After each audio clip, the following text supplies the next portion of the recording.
Assalamualaikum warahmatullahi wabarakatuh. Kita akan membahas tentang PPI atau Program Pembelajaran Individual untuk pertemuan kali ini, dan ini juga untuk menempuh pendidikan anak tunanetra yang dosen pengampuhnya itu adalah Bunda Tati Sugihartati. Nanti saya akan kasih link YouTube-nya Bunda Tati agar kalian bisa belajar tentang apa itu anak tunanetra dan tentang SBBI ya. Oke, kita lanjut ke pembahasannya ke berikut. Oke, untuk pembahasan kali ini kita kan juga harus tahu tuh apa sih PPI itu gitu. Kalau PPI itu kan program pembelajaran individual.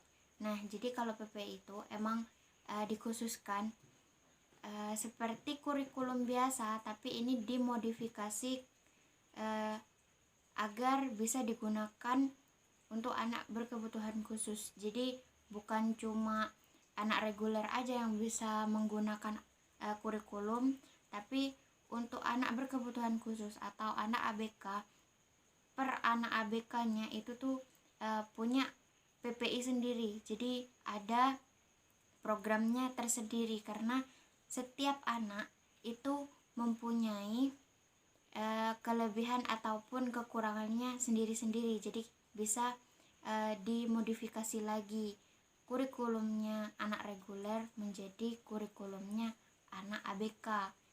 Dan kita akan membahas tentang modifikasinya kurikulum untuk anak tunanetra aja. Jadi bukan anak ABK yang lain. Kita dikhususkan ke PPI-nya anak tunanetra.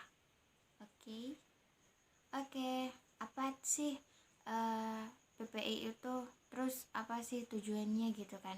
Pasti banyak dong yang pengen tahu apa sih tujuannya PPI itu gitu. Nah, untuk PPI sendiri itu merupakan cara untuk mengupayakan mengakomodasi kebutuhan dari masalah yang dihadapi oleh anak berkebutuhan khususnya itu anak tunanetra yang kita bahas ini.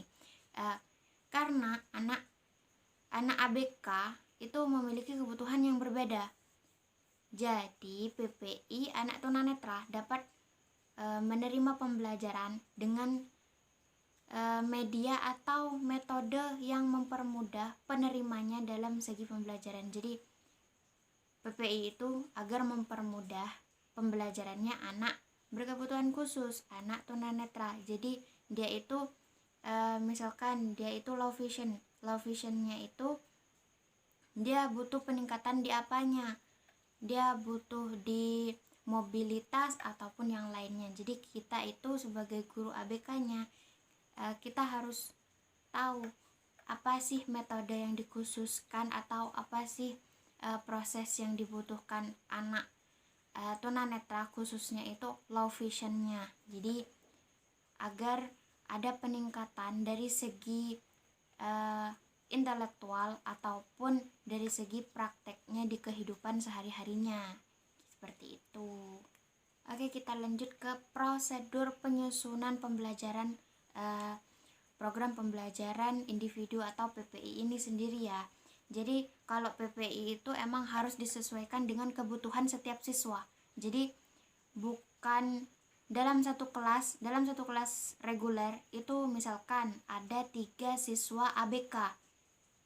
Jadi kita itu hanya membuat programnya satu aja karena dalam satu kelas itu satu PPI. Itu bukan, itu salah. Jadi yang namanya PPI itu kan individu, jadi itu harus per anaknya. Jadi misalkan dalam satu kelas itu ada 3 anak, berarti kita harus membuat 3 PPI. Jadi per PPI-nya itu juga berbeda isinya. Jadi kan tadi sudah diberitahu kebutuhannya si anak itu apa, terus kelebihannya si anak itu apa, itu kan berbeda-beda. Jadi kita harus menyesuaikan apa sih kekurangannya dia, apa sih kelebihannya dia. Jadi apa kekurangannya dia kita asah lagi, dan apa sih kelebihannya dia kita bisa tingkatkan kelebihannya dia lagi agar bisa membantu untuk kehidupannya dia nanti. Jadi misalkan dia punya skill tertentu, kita itu harus mengasahnya, kita itu harus membuat perkembangan yang signifikan agar perkembangan itu bisa berguna untuk dia kelak di pekerjaannya nanti gitu. Jadi mengapa di sini PPI itu harus per anak? Karena agar bisa menyesuaikan sama apa yang dia butuhkan. Karena kita juga namanya guru khusus ya. Jadi guru khusus itu harus mengkhususkan anak ABK-nya kita. Jadi agar dia itu bisa mendapatkan apa yang dia harapkan dan apa yang dia butuhkan. Seperti itu. Terus untuk prosedur penyusunan PPI ini juga ada beberapa ketentuannya. Jadi yang pertama kita akan membahas prosedur. Yang pertama itu pembentukan tim PPI. Kenapa harus ada tim PPI? Karena untuk penyusunan PPI itu bukan hanya satu orang saja yang bisa membuat PPI itu, karena semuanya itu berketergantungan. Oke. Jadi satu PPI itu kita harus seperti bermusyawarah sama timnya kita. Jadi siapa aja sih Kak yang ada di dalam tim PPI itu gitu. Yang pertama itu ada guru PLB-nya sendiri. Kenapa kok guru PLB-nya ikut serta? Karena dia yang akan menjalankan di lapangannya. Kalau yang lainnya itu kan hanya memberikan inspirasi atau gambaran untuk guru PLB-nya. Yang kedua itu ada kepala sekolah. Kenapa kok ada kepala sekolah? Karena dia adalah kepalanya. Dia yang harus tahu apa aja tindakan-tindakan atau metode-metode yang akan dilakukan sama guru PLB ini kepada muridnya. Jadi kalau misalkan ada kesalahan ataupun ada sesuatu yang membuat wali murid itu resah, jadinya kepala sekolah itu bisa membantu dan bisa membela guru PLB-nya kalau misalkan itu ada masalah seperti itu. Terus yang ketiga ada siapa? Ada guru umum. Kenapa kok ada guru umum? Karena kalau kalau tentang PPI itu kan kita memakai kurikulumnya anak reguler. Jadi kalau misalkan kita mau memodifikasi kurikulumnya anak reguler, kita berarti harus membutuhkan guru umumnya dong. Jadi bukan cuma guru khususnya aja. Jadi kita harus bekerja sama guru kelas atau guru umumnya. Oke. Terus siapa lagi? Yang keempat itu ada orang tua. Jadi kita itu kalau untuk anak berkebutuhan khusus bukan hanya ini ya, saya titipkan anaknya saya. Jadi silahkan Bu Guru atau Pak Guru didik anaknya saya, itu nggak bisa. Jadi kita itu harus bekerja sama orang tua. Jadi bukan cuma di sekolah aja dia belajar atau mempraktekkan sesuatu untuk kebutuhannya dia di kehidupan masyarakat ataupun kehidupannya dia nanti kelak, itu bukan. Jadi di rumah dia juga mempraktekkan, di sekolah dia juga praktek. Jadi bukan hanya di sekolah dia praktek, di rumah itu enggak. Jadi takutnya kalau misalkan hanya orang tua saja yang mendidik anaknya, di sekolah dia tidak mau menuruti apa kata gurunya. Sama dengan halnya ketika guru itu hanya bekerja di sekolah dan dia tidak memberitahu orang tuanya, takutnya di rumah dia akan melupakan apa yang dia pelajari di sekolah, seperti itu. Terus siapa lagi sih Kak? Oke, itu ada spesialis lainnya. Jadi kalau anak ABK ataupun sekolah ABK itu biasanya kita bekerja sama spesialis anak yang sesuai kebutuhannya. Jadi kalau misalkan anak autis, kita ada spesialisnya khusus anak autis. Kalau misalkan anak tunanetra, berarti kita ada spesialisnya anak tunanetra untuk membantu guru-guru itu mengetahui apa sih tentang anak tunanetra. Jadi bukan hanya sepihak dari anak tunanetra aja. Oke. Terus ada siapa lagi? Ada banyak yang lainnya. Jadi ada terapis, ada spesialis ya tadi itu, terus ada dokter pribadinya si anak, terus ada psikolog juga. Karena psikolog itu sangat penting banget untuk anak ABK. Tapi sebenarnya bukan anak ABK aja yang butuh psikolog. Seperti orang tua itu juga butuh psikolog, karena mental orang tua ketika dia menerima atau mengetahui dia mempunyai anak ABK, otomatis psikisnya dia juga terganggu. Jadi psikolog itu juga bisa membantu para orang tua menerima kenyataan bahwa dia itu mempunyai anak berkebutuhan khusus, agar dia juga bisa menerima gitu kan. Oke, yang kedua kita akan lanjut tentang prosedurnya penyusunan pembelajaran PPI, itu penilaian kebutuhan. Kenapa kok ada penilaian kebutuhan? Kalau misalkan kita nggak ada penilaian kebutuhan, otomatis kita nggak bisa mengembangkan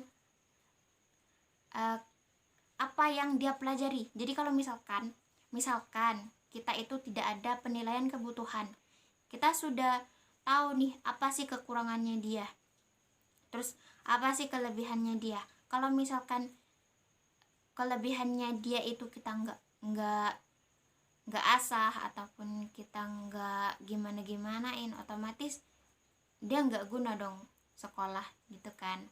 Jadi mulai kebutuhan dan kelemahan yang menjadi rujukan di dalam penetapan kebutuhan yang akan dikembangkan. Jadi kita harus tahu, dan kita juga harus mengevaluasi apa aja perkembangannya si anak ini.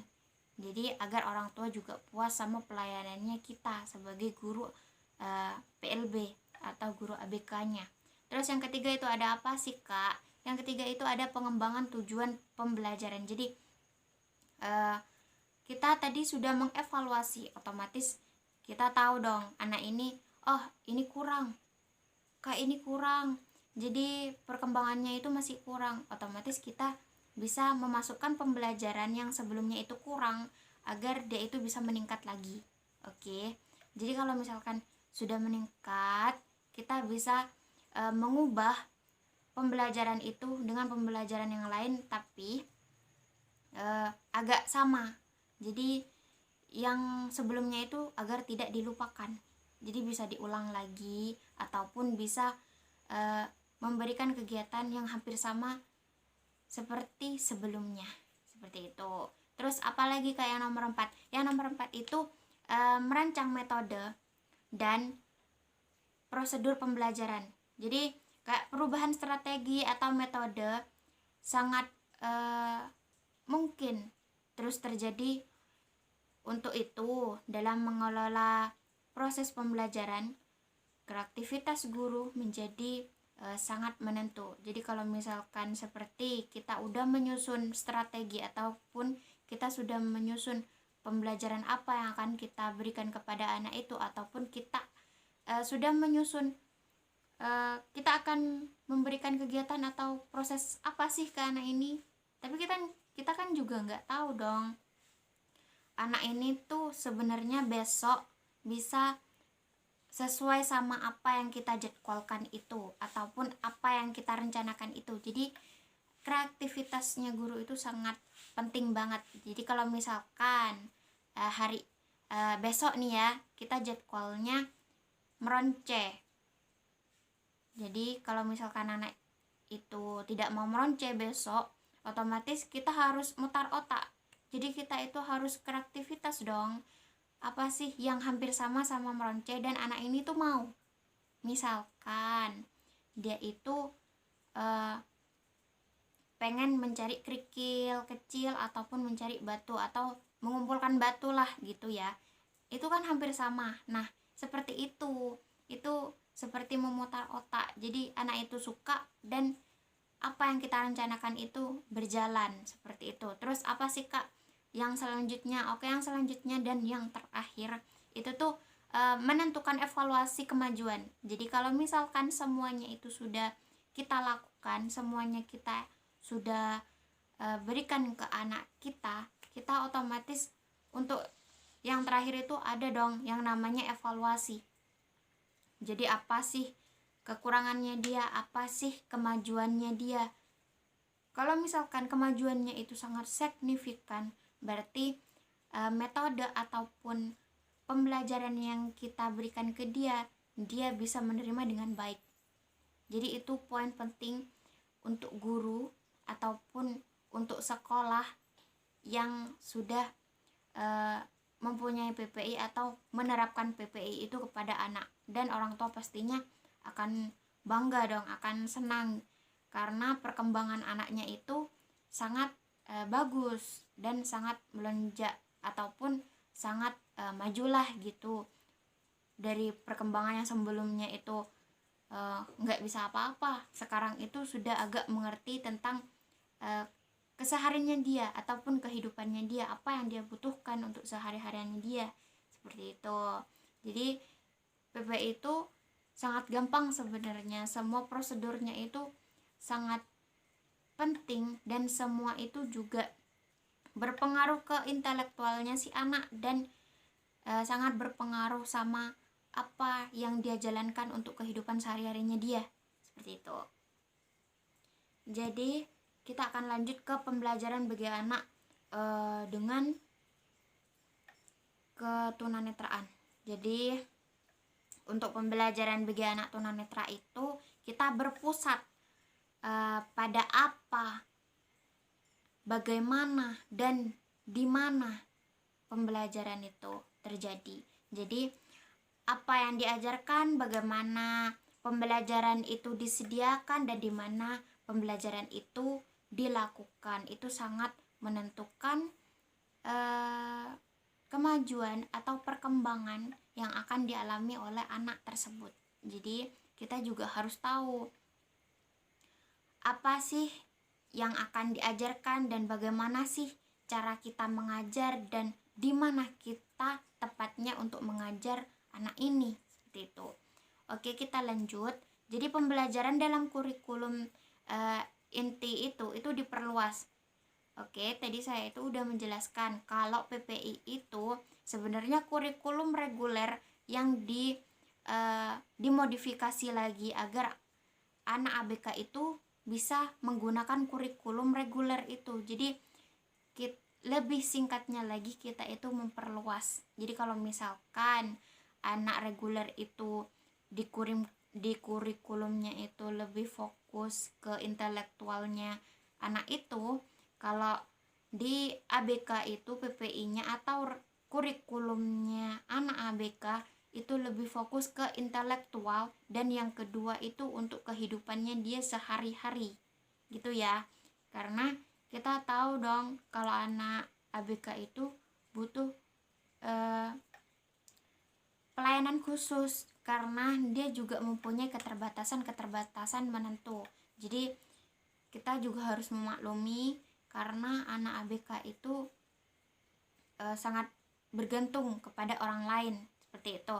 Jadi kita juga harus menambah beberapa seperti kompensatorisnya dia. Jadi kita itu harus melatih motoriknya dia, kita juga harus melatih intelektualnya dia juga, melatih mobilitasnya dia juga, dan melatih yang lainnya seperti keterampilan interaksi sosialnya dia ke masyarakat luar itu seperti apa. Jadi kita harus seperti orang tuanya dia.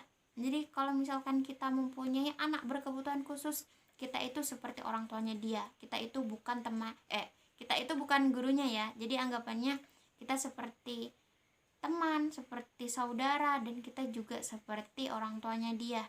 Jadi kita nggak bisa seakan-akan kita mengajari anak itu seperti kita mengajari anak reguler, karena itu berbeda.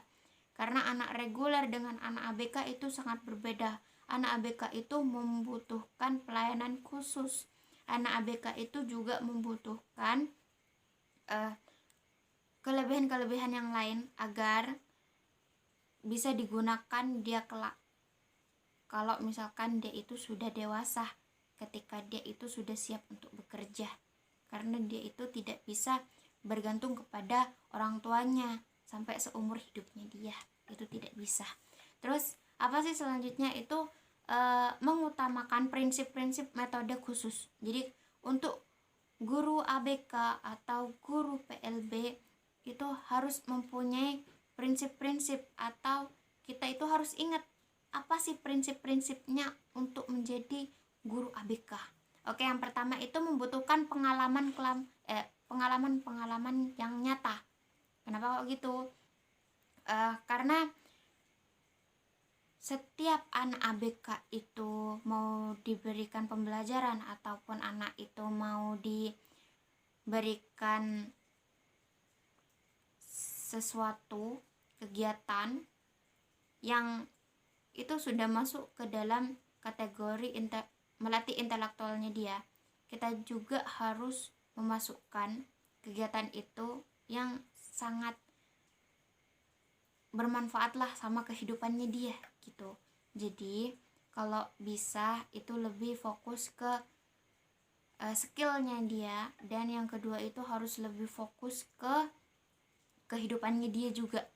Jadi apa yang dia butuhkan untuk kehidupannya dia sehari-hari, seperti kegiatannya sehari-hari dia di rumah ataupun kegiatannya dia di lingkungan sosialnya, kita itu harus mengajarkan itu. Kita lebih fokus ke itunya. Karena anak ABK itu bukan